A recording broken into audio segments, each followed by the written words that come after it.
petit stalker à moustache, Mario n'est jamais très loin.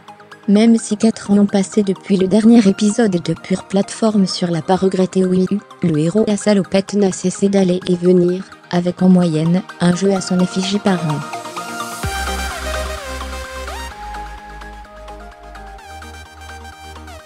Personne ne peut argumenter que l'univers lui avait manqué, en revanche, la discrète science du level design propre à Nintendo, sans doute.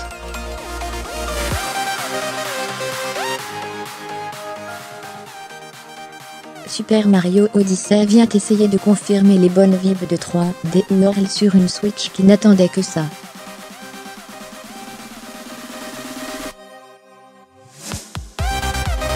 Enjoué tout autant que coloré, le monde de Mario n'est pas à l'abri des turpitudes de la conscience.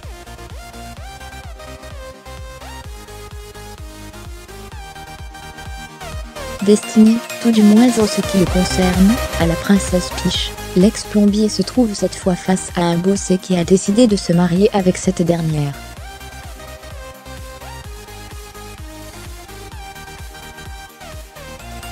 Rien qui ne pose problème d'un point de vue administratif, c'est même une belle ouverture sociétale, sauf que le roi à carapace ne lui a pas demandé son avis.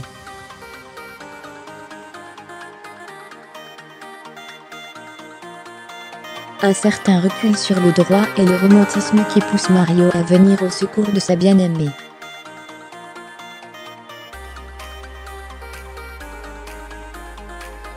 Aidé par un chapeau animé dont la promise, adapté entière sur la tête de Peach, c'est par la force des chefs kidnappés aussi. Il va parcourir la planète entière à la poursuite de Bossé.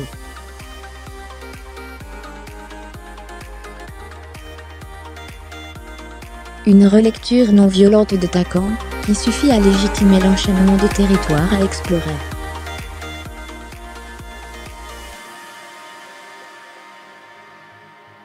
Pour cela, Monsieur Moustache dispose d'un vaisseau en forme de couvre-chef, dont les voiles sont alimentées par des lunes, source d'énergie plus ou moins bien planquées dans tous les niveaux qui filent sous les nuages.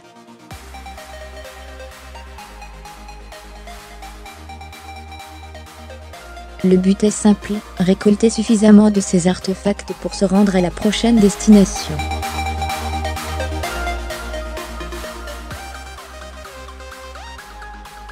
Une progression classique, que l'habillage rend légitime, avec un sentiment de découverte, qui émane de chaque décollage, course effrénée contre le temps et les kilomètres.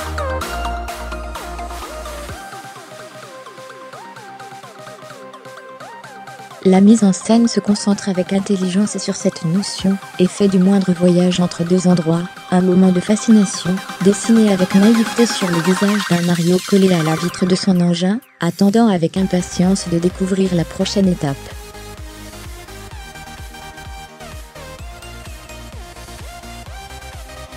Un moyen malin de faire du personnage un explorateur chapeauté, qui pousse avec naturel à aller retourner chaque caillou pour s'approprier ces contrées étranges.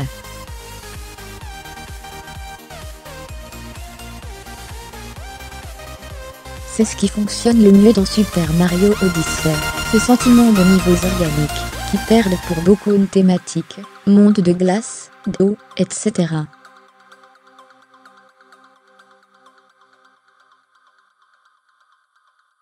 Fermez les parenthèses pour gagner une ambiance. Un peu à l'image de Mario Galaxy, les différents niveaux sont des mondes à part entière, sans frontières internes qui abritent des myriades de petits bouts de level design spécifiques, contenus dans un tout aussi cohérent.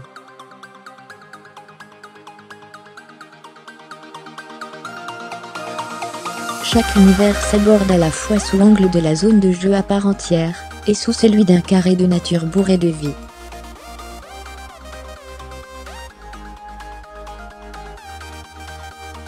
Comme un bout de jardin, où il faut se pencher pour y dénicher des chemins, des animaux, des interactions que l'imaginaire n'avait pas encore défrichées.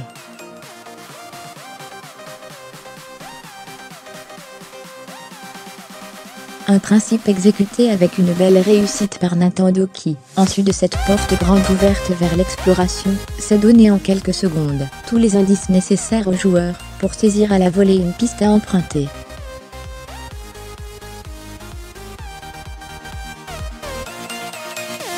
et le jeu en regorge peut être trop.